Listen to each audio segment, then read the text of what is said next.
Introduction. What is గర్భ సంస్కార్? నమస్కారం.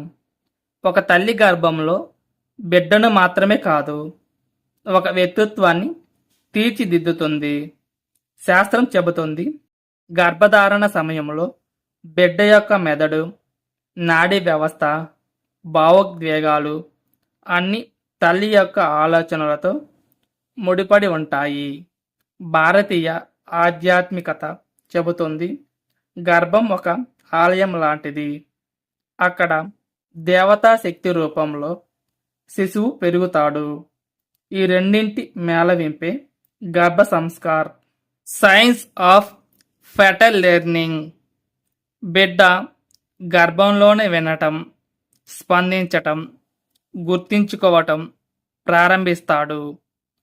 18వ వారానికి బిడ్డ చెవులు పూర్తిగా పనిచేస్తాయి.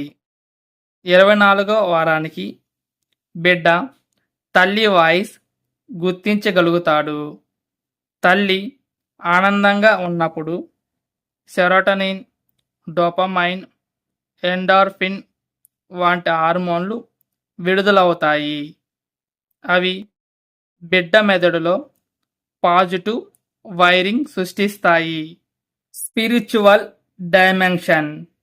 ఆధ్యాత్మిక దృష్టిలో తల్లి ఒక దైవశక్తి సృష్టికర్త. తల్లి ధ్యానం చేస్తే, ప్రార్థన చేస్తే బిడ్డ ఆ ఫ్రీక్వెన్సీని స్వీకరిస్తాడు.